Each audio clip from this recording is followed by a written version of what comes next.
नमस्कार दोस्तों, नक्षत्र ज्ञान श्रृंखला की सीरीज में एक बार फिर से मैं आपका स्वागत करता हूं। तो आज हम बात करने वाले हैं विशाखा नक्षत्र के बारे में। और विशाखा नक्षत्र तब होता है जब चंद्रमा तुला राशि में 20 डिग्री से लेकर वृश्चिक राशि के 3 डिग्री 20 मिनट के बीच का होता है। मैं एक बार आपसे पुनः ये आग्रह करूंगा कि यदि आपको ये वीडियोस पसंद आ रहे हों तो आप इस चैनल को जरूर लाइक, शेयर और सब्सक्राइब कीजिए। और अन्य नक्षत्रों के बारे में जानने के लिए आप नक्षत्र ज्ञान श्रृंखला की प्लेलिस्ट में भी जा सकते हैं। तो आइए पुनः लौटते हैं अपने विशाखा नक्षत्र की चर्चा के लिए। तो विशाखा नक्षत्र में अगर हम देखें तो विशाखा शब्द का जो अर्थ होता है वो है बगैर शाखा का, विदाउट एनी ब्रांचेस। और इसका जो शेप आसमान में बनता है वो बनता है एक तोरण। तोरण मतलब होता है एक भव्य प्रवेश द्वार, एक गेट की तरह जिससे हम एंट्री करते हैं। और इसका जो स्वामी है वो है इंद्राग्नि। तो शुरू करते हैं हम इसके शाब्दिक अर्थ विशाखा से। विशाखा का अर्थ होता है विद वेरी लेस ब्रांचेस और विद नो ब्रांचेस। तो ऐसा व्यक्ति हमेशा दुनिया से थोड़ा सा आपको अलग थलग दिखाई देगा, अपने विचारों में खोया खोया सा रहता है, लोगों से घुलता मिलता नहीं है, बैक सीट को पहले पकड़ता है, पीछे जाके रहता है या पीछे पीछे रहेगा, अलग थलग रहेगा, इन्वॉल्वमेंट उसका कम होता है। तो और ऐसा व्यक्ति जो है अक्सर बातों को भूल भी जल्दी जाता है, मतलब उसकी याददाश्त भी थोड़ा सा कमजोर होती है। लेकिन इनमें एक और चीज पाई जाती है कि चिकनी चुपड़ी बातें बहुत करते हैं, सामने वाले को ऐसा जता देंगे जब भी कोई इनको मिलेगा। वैसे तो एक किसी से बात करते नहीं, अलग रहना ज्यादा पसंद करते हैं, लेकिन जब भी कोई मिलेगा तो उसको इस तरीके से अपनी बातों में उलझाते हैं या उसको ऐसी बातें करेंगे सामने वाला इनसे अटैच हो जाता है।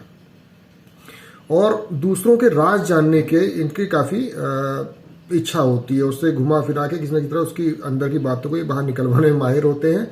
लेकिन अपनी बातें किसी को नहीं बताते, अपने बारे में कोई भनक नहीं लगने देते, यानी कि थोड़ा इनका जो स्वभाव होता है वो मिस्टीरियस होता है। अब क्योंकि विशाखा है, बगैर ब्रांचेस का है, तो यदि आपका विशाखा नक्षत्र है तो अक्सर ऐसा पाया जाता है कि ऐसे लोगों के जो संतान होती है, बच्चे होते हैं, वो थोड़ा सा कम होते हैं। और यदि ये लोग व्यापार में हो तो बहुत ज्यादा अपना एक्सपेंशन करने में भरोसा नहीं करते, एक ही जगह पर रह करके उसको मल्टीफोल्ड करते हैं। जैसे फॉर एग्जांपल मान लिया किसी का कोई मकान है, उसके पास अगर पैसे हैं तो वो rather than investing in some other places, अन्य जगहों पर पैसे लगा के नई जमीन या नया मकान खरीदने के बजाय जहां वो रह रहा होता है उसी को वो एक्सपेंड करेगा, मतलब एक जगह से हिलेगा नहीं। इसी तरह से अगर ये लोग नौकरी पेशा भी होते हैं तो ये लोग एक ही कंपनी में रहकर लंबे समय तक काम करना ज्यादा पसंद करते हैं, ज्यादा इधर उधर हाथ पांव नहीं मारते। तो अक्सर ये इनके लिए ड्रॉबैक भी बनता है, ये जो इनके अंदर एक गुण होता है ज्यादा चेंजेस वगैरह न करने का। इसके बाद हम आ जाते हैं, इसका जो शेप आसमान में बनता है वो है तोरण, एक प्रवेश द्वार, एक बिग गेट, मतलब एक भव्य एंट्री गेट जिसे हम कह सकते हैं, या गोपुरम। तो इस वजह से क्या होता है कि इन लोगों को एक हमेशा मन में चाह होती है कि इनको सुना जाए, इनका कहीं भी अगर स्वागत हो, ये कहीं भी जाएं तो इनको रेड कारपेट ट्रीटमेंट मिले। तो अक्सर आप ये पाएंगे कि इन लोगों में एक टेंडेंसी ये भी होती है कि ये लोग अपने सेल्फ एस्टीम के प्रति बहुत ज्यादा सजग होते हैं, अपनी सेल्फ इमेज इनकी नजर में इनकी बहुत ज्यादा होती है। जैसे इनको कोई अगर मान लिया बर्थडे पार्टी में बुला रहा है, किसी ने बोला कि सर आपको फलाने ने बुलाया हुआ है, तो ये पहले इस बात पे गौर करेंगे कि भाई उसने फोन करके बुलाया है या उसने स्पेशली घर आकर के मुझे बोला कि आप आइए, आपका स्वागत है, आपके बिना पार्टी अधूरी है। या फिर कभी हम रास्ते में ऐसे सब्जी या दूध लेने जा रहे थे, सामने से वो आ रहा था, बस मिल गया तो बोला कि आप आ जाइएगा। तो इन चीजों के प्रति लोग बहुत थोड़ा सा सेंसिटिव होते हैं कि भैया सामने वाले ने इनको ट्रीटमेंट या इनको किस तरीके से अप्रोच किया हुआ है। और अक्सर ये होता है जब इनको लगता है कि यार वहां जाकर के ज्यादा कोई खास तो तवज्जो मिलनी नहीं है, तो अक्सर ये लोग वहां जाना अवॉइड ही करते हैं। ओके, इसके अलावा हम आ जाते हैं इसके स्वामी देवता जो कि है इंद्राग्नि। अब इंद्राग्नि क्या है? इंद्राग्नि 2 in 1 देवता है, इंद्र और अग्नि। इंद्र है वर्षा का कारक, वर्षा के देवता है इंद्र। तो इंद्र के होने से इनमें जल तत्व भी पाया जाएगा, जल तत्व वाले गुण पाए जाएंगे। और अग्नि मतलब होता है फायर, तो फायरी नेचर भी होगा। तो इनके जो नेचर है, इनका जो असेसमेंट, इनका जो बिहेवियर है, उसको एसेस कर पाना थोड़ा सा इजी नहीं होता। दोनों तरह के गुण में पाए जाएंगे, कभी ये कब खुश हो जाएं या कभी रूठ जाएं कब इनको कोई बात पसंद आ जाए, कब ये एकदम पे मुंह बना लें कि भाई अचानक भाई क्या हो गया, अभी तक तो बड़ा अच्छा खुश दिख रहा था।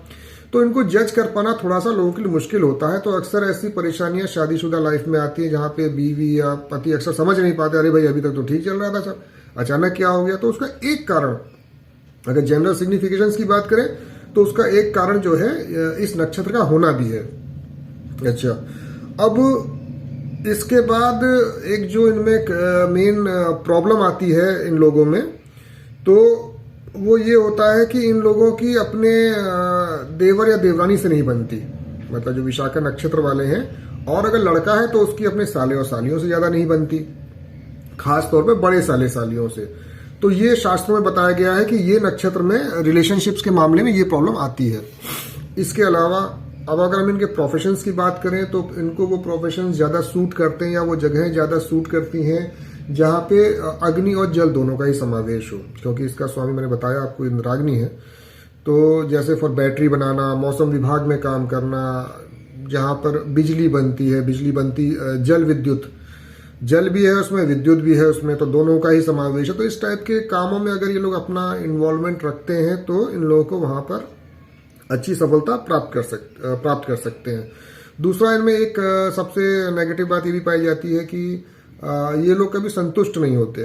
काम करेंगे, मेहनत करेंगे, भरपूर करेंगे, अपनी मंजिल को पा भी जाएंगे, लेकिन इनके मन में एक क्वेश्चन हमेशा घूमता रहता है कि यार क्या इन्हीं सब कामों के लिए मैंने इतना सब कुछ किया। मतलब शून्यता का एहसास इनको हमेशा मन में बना रहता है।